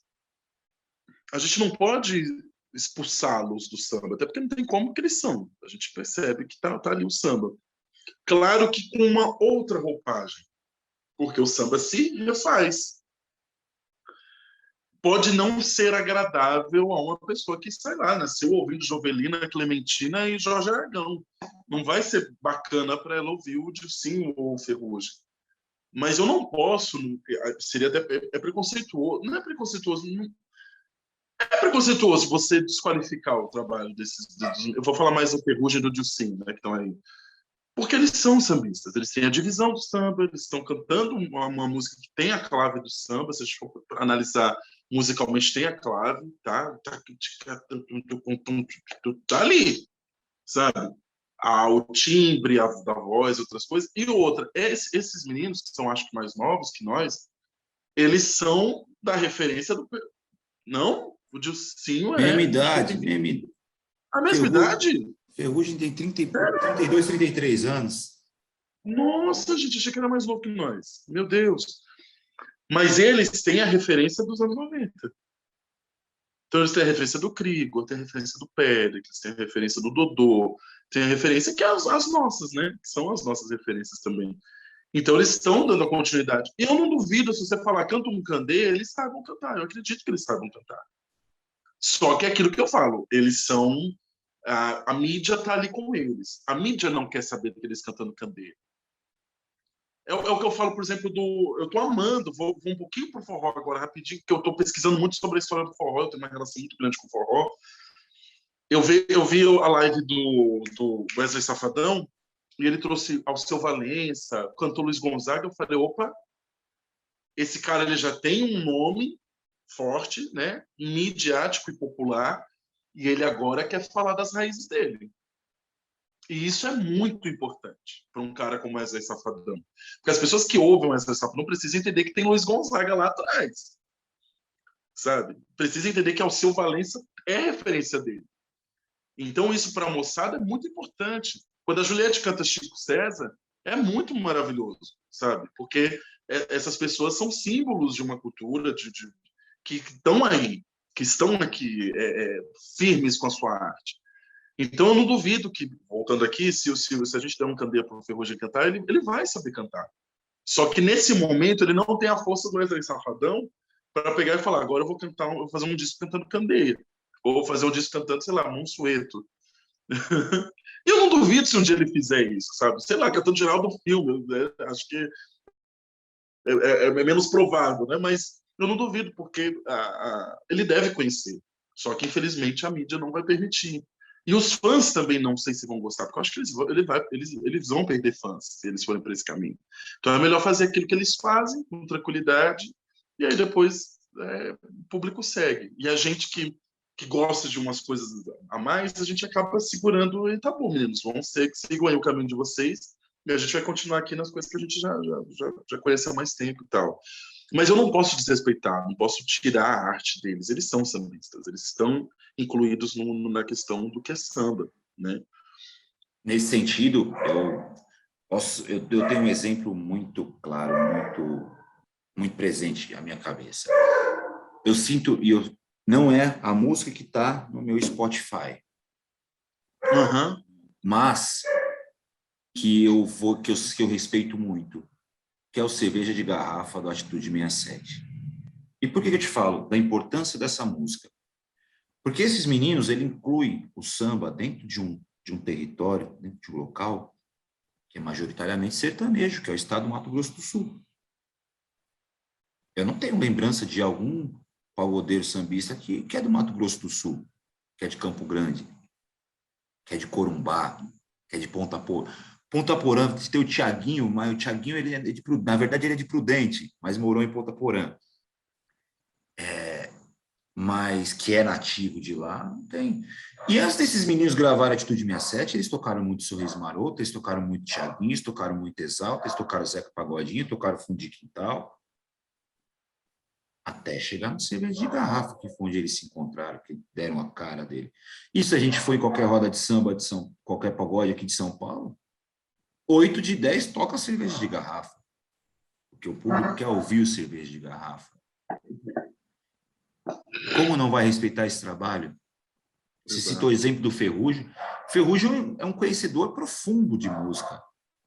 Ferrugem tem alguma coisa na casa dele, Ferrugem em Casa, um audiovisual aí. Não sei nem se foi para trabalho mesmo que eles gravaram aquilo, ou se foi um churrasco na casa dele que eles soltaram. O repertório do Ferrugem é incrível. Não deixa de desejar nenhum nego velho. Então, que a gente precisa ter movimentos para que o próximo que venha depois do Ferrugem continue isso, para que esses sambistas, essas músicas desses sambistas mais antigos não se percam no meio do caminho, para que haja um maior interesse dos outros, dos mais novos, querer conhecer um pouco dessa história. E que a gente, que hoje somos os pais das gerações futuras, ensine e passe para os nossos filhos essas histórias. Que aí também eles vão ter o livre-arbítrio de gostar ou não. Mas a gente tem o dever de passar essa história, esse legado cultural. Não só o legado financeiro, o legado de trabalho, mas o legado cultural também que a gente está inserido, porque a gente é a maior representatividade brasileira, a gente é a representatividade, é a identidade do Brasil fora, no mundo inteiro. O Brasil é conhecido pelo samba, pelo futebol, pela Amazônia, não é pelo funk, não é pelo sertanejo, não menosprezando, não tirando, não colocando qualquer demérito na música sertaneja e no funk, que são duas culturas importantíssimas para o Brasil. Mas a nossa identidade, mundialmente, é o samba, e sempre vai ser. Então, a gente precisa semear, plantar essa semente da mesma forma que Tia Ciata plantou quando acolheu aqueles pretos dentro da casa dela. Bonito isso que você falou. A gente tem que ter esse pensamento da Tia Ciata sempre. Mas me diga aí, Harry, como é que era a sua relação com os noventistas? Primeiro, eu sou de 88. Primeiro de tudo, nasci em 88. Um ano muito, muito foda para o nosso país, né? Constituição, centenário da abolição, né? O samba estava entrando numa outra esfera. Fundo de Quintal já era um grande nome. Bete Carvalho gravando. Deixa eu falar uma coisa. O que é política. Política é isso. Eu nasci em 88 e sei o que estava acontecendo em 88. Claro que não tudo, que eu não, né? Mas eu tenho uma noção histórica do que foi em 88, né? E tem coisas que, por exemplo, você vai assimilando, né? Aquela pintura do Ailton Krenak, né? Um líder indígena, um grande pensador, que ele vai se pintando lá em Brasília, aquilo foi em 88. Então você, tipo, nossa, eu nasci e estava acontecendo isso. Que da hora, que orgulho, né? Então, isso são coisas que a gente precisa... a gente vai ficando poderoso quando a gente vai assimilando coisas para a nossa história. né? Por isso que eu tenho facilidade com data, eu tenho muita facilidade com data, o Vaguinho. Então, eu sou de 88, o samba estava de uma maneira. Passou de 88, 89, 90, ele começou a ter um outro corpo, com Raça Negra. A gente não pode não parar e falar Raça Negra. A gente não pode pegar e esquecer só por esse preconceito, né? A gente não pode esquecer Relíquia, Redenção, que antes era Samba Lá em Casa. Eu ia falar Segundo Alto, mas não, Segundo Alto é a música, Samba Lá em Casa. A gente não pode esquecer disso. E depois vem Sensação, a Negritude Júnior, já 91, 92, 93, né? Eu era criança, então eu ouvia tudo isso. Eu ouvia em rádio, ouvia em televisão, né? Lembrando que eu sempre ouvi 105, Transcontinental, que são as rádios nossas, né, Vaguinho? E onde tocava tudo isso. Só que tocava Bete Carvalho. Rádio Cidade. Rádio Cidade, exato, que era, depois virou sucesso, e hoje eu não sei o que é mais. Mas a gente ouvia tudo isso junto com Bete Carvalho, e ao mesmo tempo já tocava Benito de Paula, aí depois já entrava Zeca, já entrava outras coisas, já tocava as coisas que estavam acontecendo ali, porque os artistas também vão se modificando. Nos anos 90, o Zeca fez grandes sucessos, né? Martinho da Vila, né, fez grandes músicas ali nos anos 90, né? Mulheres é dos anos 90, né, que é do Toninho Gerais, inclusive, que desse rebuliço todo aí com a Adele. Então, eu sou inserido nessa cultura. E aí, para piorar um pouquinho, para amarrar, eu sou cria de escola de samba. Então, eu ia para a Mocidade, tinha show do Arte Popular, tinha show sabe, do Exalta, não, acho que eu não fui, mas tinha show de Sensação, nos anos 96, 97, 98, no ápice, né, da coisa ali, e já transformando também, porque aí começou a ter um protagonista, né, do cantor Tom Belo, era o protagonista do Soweto, o Salgadinho era o protagonista ali do Catinguelê, né, aquela coisa toda, então já começou a tomar uma outra forma. E o Arte Popular sempre aquela coisa espontânea, a Negritude também com aquelas roupas. Só que o que aconteceu? Eu sou inserido, eu vou precisar contar um pouquinho disso, Vaguinho. Meus pais são do Piauí. Então, quando eles vêm para São Paulo, em 81. E quando o meu pai, ele já vai trabalhar no açougue que era do seu Juarez da Cruz. Isso em 81. Então, minha avó tinha vindo, né, para São Paulo, morava ali trabalhava no Planalto Paulista. Meu pai vem em 81, com meu tio, que é companheiro da minha tia, né, irmã do meu pai. Então, quando ele vai sair para trabalhar, aquela coisa do nordestino que chegou em São Paulo, né, tá? Quando ele vai ver, estava precisando de trabalho no açougue. Esse açougue é do seu Juarez da Cruz. Então, começa aí o primeiro de quem vai ser Harry de Castro para a humanidade, sabe? Nem é o Harry de Castro Ramos, né? Esse ser aqui, não o artista, o pensador e tal, é o ser, que sou eu.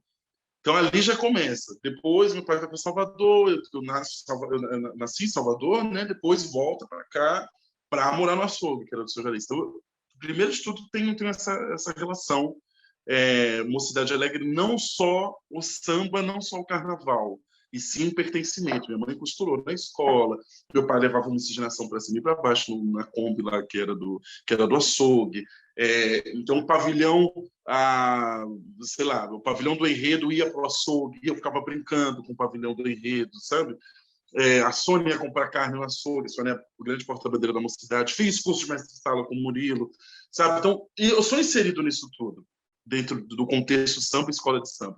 Isso tudo me pertence.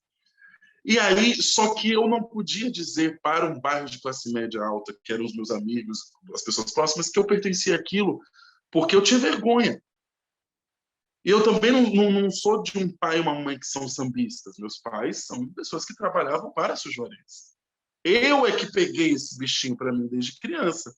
Mas eu também não podia dizer, eu não podia bater no peito, eu sou sambista, até porque, né, para você ver também como lá nos anos 90 já tinha isso, essa coisa de não explicar, olha, você é sambista, você tem que explicar isso para o seu amigo, você tem que mostrar isso, você tem que bater no peito dessa cultura, quem é a sua escola, o porquê disso, por que as cores da sua escola, o que é pavilhão. A gente, infelizmente, não tem isso.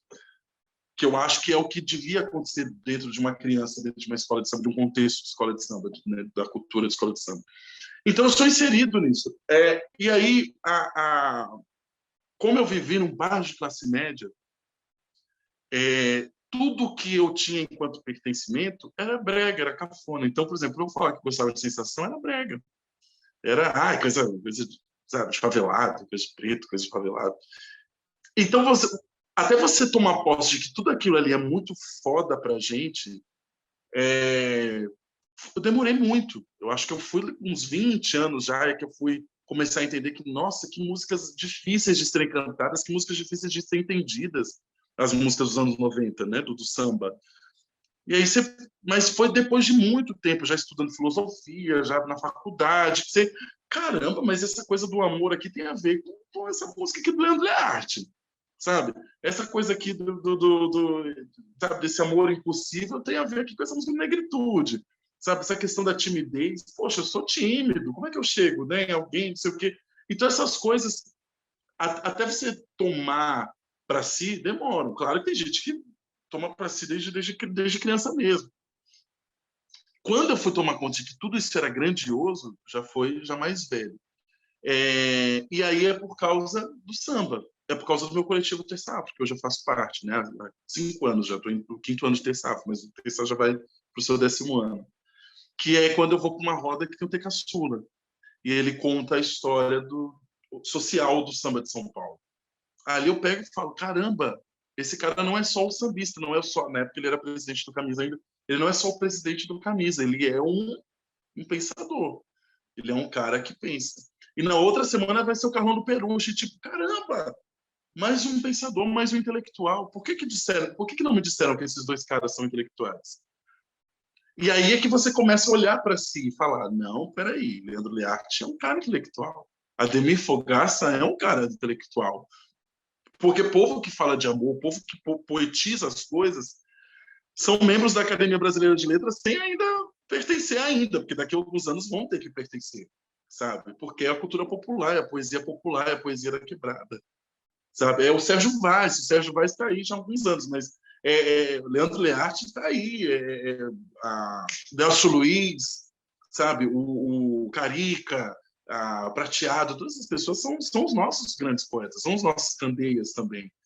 E como é que a gente valoriza isso? Fortalecendo, ouvindo e indo nos shows. E hoje eles estão aí num poder muito bacana, porque também aí vem a questão da mídia. A mídia quer colocar o pagode 90, eu não gosto de usar esse termo, né, o Vaguinho, quer colocar o pagode 90 para tipo, olha o Salgadinho, aquele que usava e cantava Lua Vai, mas ninguém vai a fundo das poesias do Salgadinho. Ninguém vai, porque a mídia não deixa, sabe? A mídia também é racista, né? Então ela não quer saber daquele preto ali que é foda intelectualmente, quer saber do Lua Vai, sabe? O Leandro Learte ainda é o cara do apogeu, sabe? Isso Mas são quem coisas que usa me irritam. apogeu, e quem usa apogeu? Quem Pois sabe o que é pois é. apogeu? Você entende? Como é que pode isso? Ninguém usa apogeu. Mas eu sofri, viu? Porque tinha gente que falava assim, nossa, você gosta dessas coisas? Eu falei, eu gosto não, eu amo. Eu amo porque é minha cultura. Eu amo porque pertence a mim. Foi dessa forma que eu me criei, que eu vivencio o que eu sou.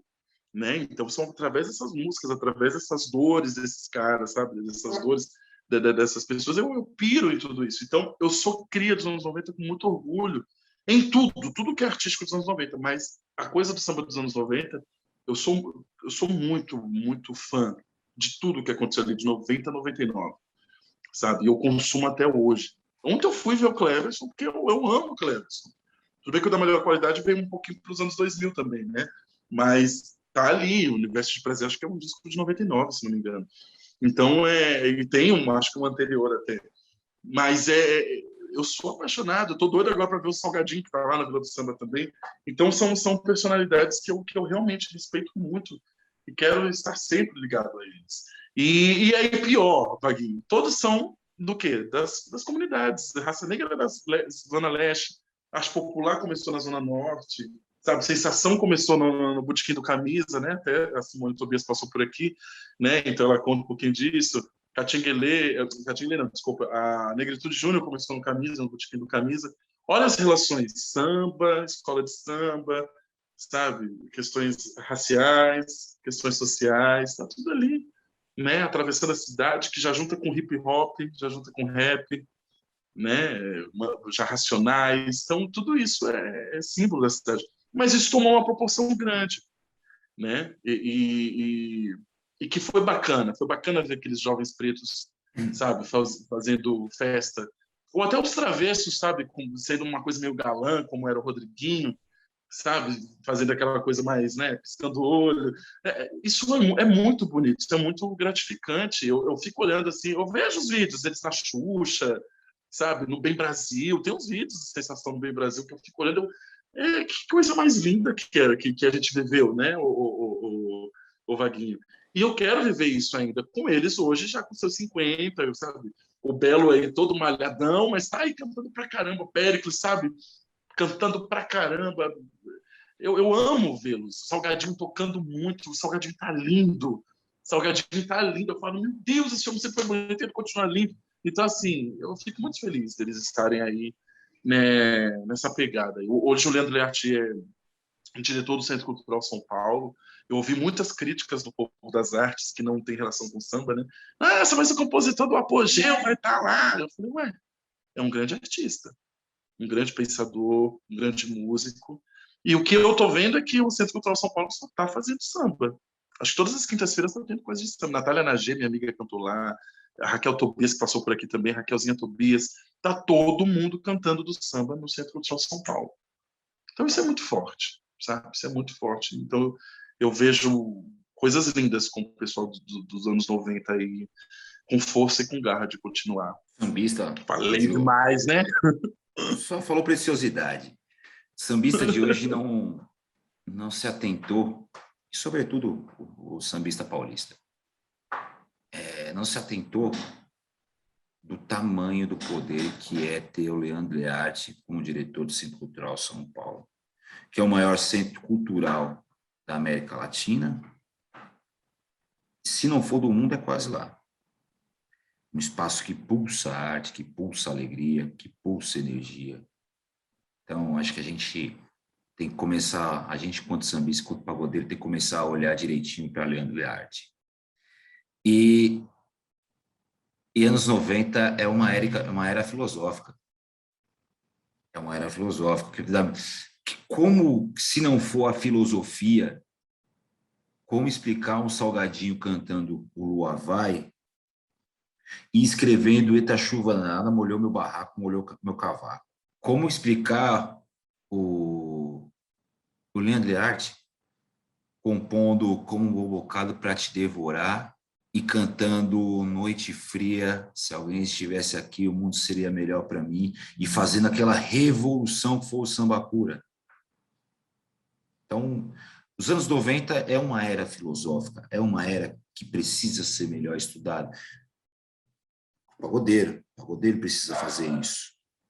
O pagodeiro precisa tomar posse desse conhecimento. O pagodeiro precisa tomar posse desse aprendizado, dessa escola.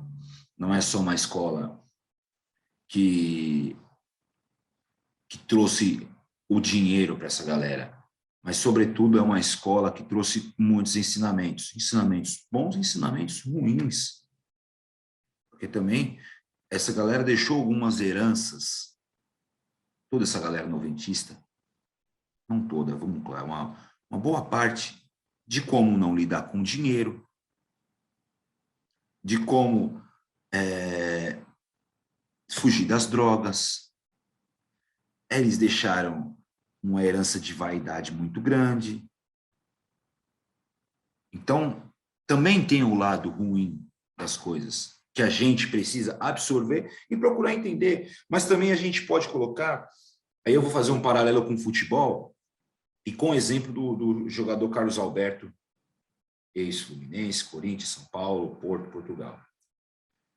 Em uma entrevista, se não me engano, com o Ale Oliveira, pode ser com o Ale, ele fala como que um jovem da periferia que nunca viu dinheiro na vida entra num clássico Fluminense e Flamengo, ganhando R$800, joga, ganha, faz gol, acorda no outro dia com um salário de 80 mil reais. Como que esse jovem não vai se deslumbrar, sendo que ele não tem preparação nenhuma? Aí vem o que eu julgo que seja o pilar de apoio para a educação, o tripé de apoio para a educação. Para mim, educação financeira, cultura e esporte. Para mim, esse tripé é o ponto de apoio para a educação.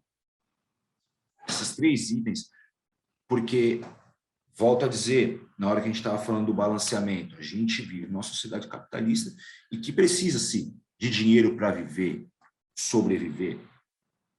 Só que como que a gente vai querer aprender a ter dinheiro se a gente não sabe como manuseá-lo? É isso um grande aprendizado que a geração dos anos 90 deixou para a gente quanto sambistas. Porque, a não ser todos que atingiram, ficaram muito tempo no mainstream, Leandro Learte, Salgado, Alexandre Pires, Luiz Carlos, Belo, alguns outros, quem ficou um pouquinho abaixo deles não está no mesmo patamar desses caras. E muitos por conta de que não souberam administrar o seu dinheiro. Porque eles ganharam muito dinheiro naquela época. Então, são legados que eles deixam para a gente, e é legados não somente culturais, mas legados de vida. Há de se pensar. Harry, infelizmente, estamos chegando aqui nos momentos finais, mas antes dos momentos finais.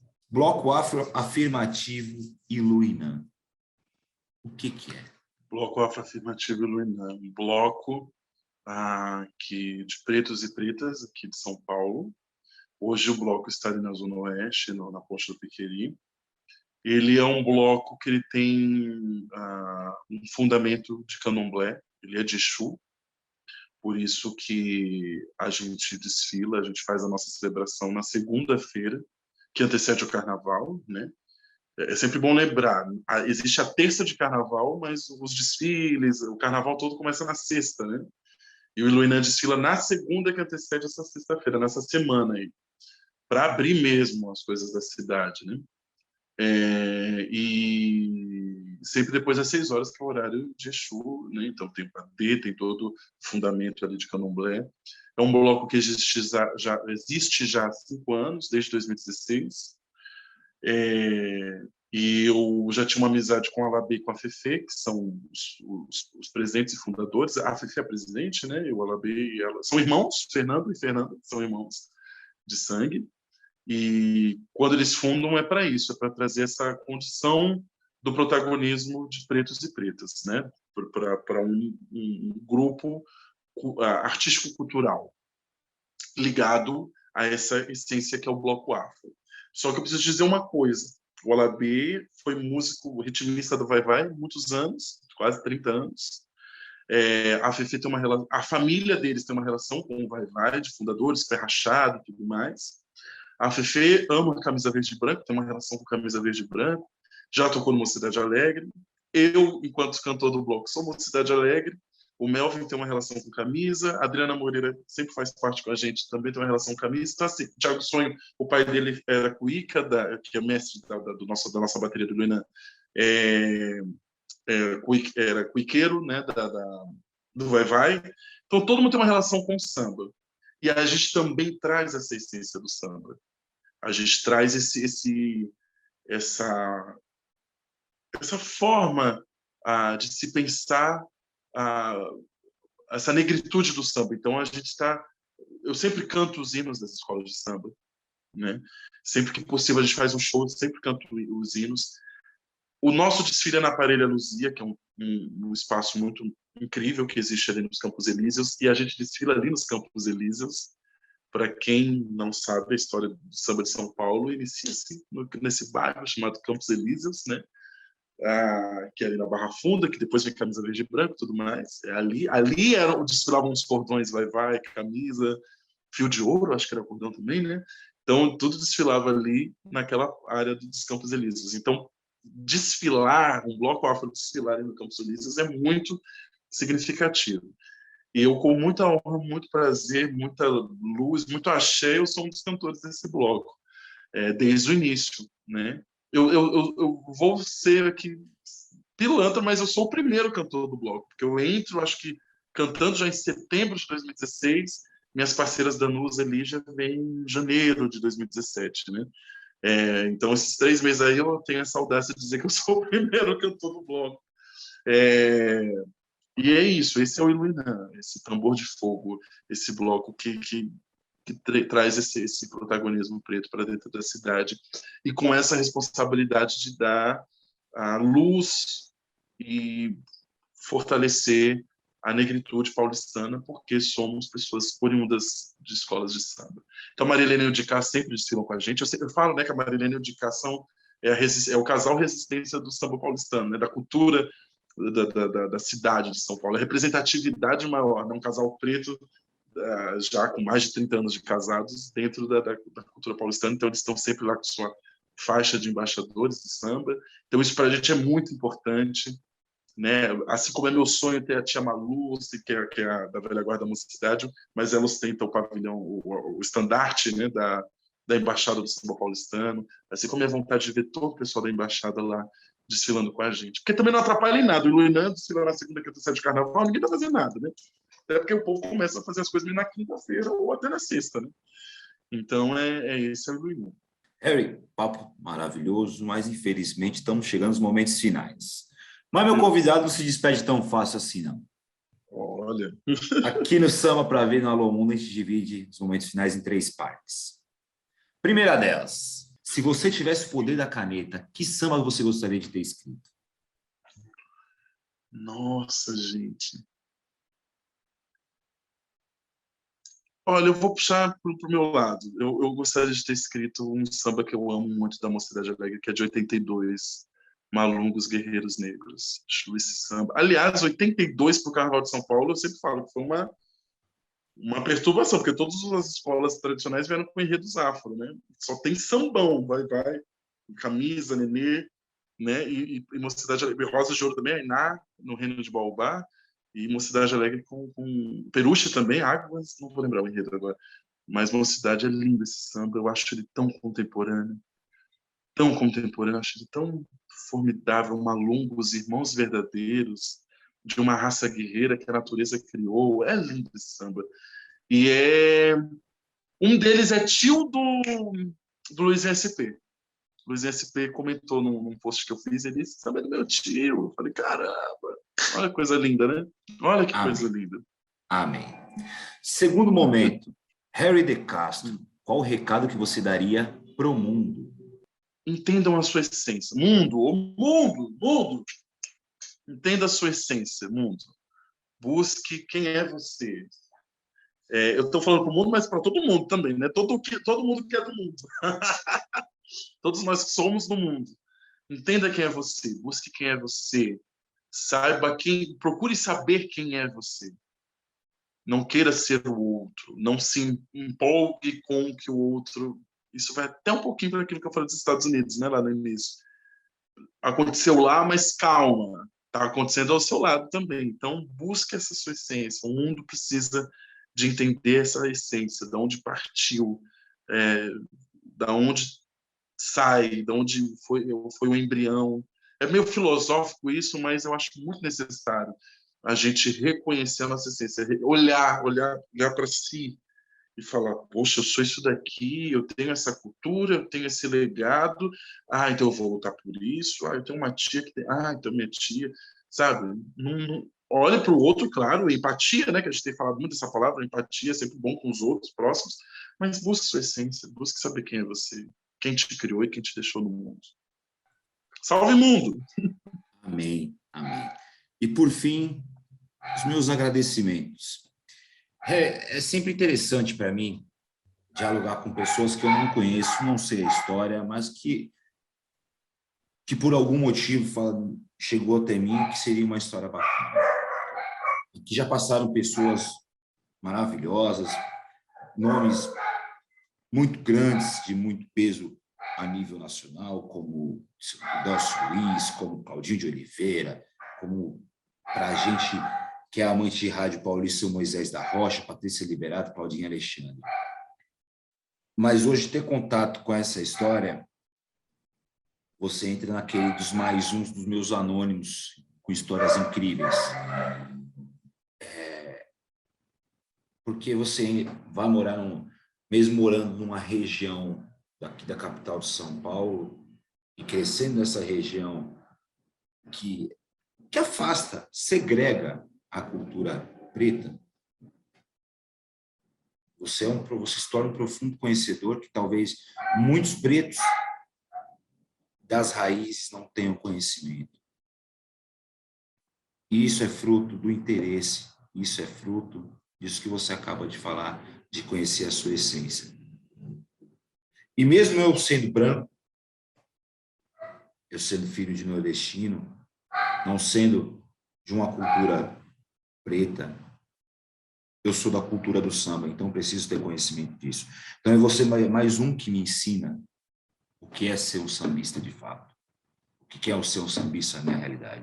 Então, por isso, muito obrigado pela sua história, muito obrigado pelo seu tempo, que Deus abençoe sua vida, que Deus abençoe sua saúde. Precisar, estamos aqui, muito obrigado. Axé a todo mundo que vai ouvir. Que honra falar com um sambista como você, Vaguinho. Fico muito feliz. E é essa troca que a gente precisa ter, esse carinho. E samba é isso, esse carinho, esse afeto, essa troca, é tudo isso aí que a gente discutiu e que todos que vão passar aqui discutem. Samba é lindo, eu amo samba, eu tenho muito orgulho de ser sambista e colocar isso no meu currículo. Sou um artista, ativista e eternamente sambista. Pessoal, axé, axé. Que história maravilhosa, meu povo. Muito obrigado para quem chegou até aqui. Até a próxima, se Deus quiser. Alô, mundo! Olha eu aqui! Alô, mundo!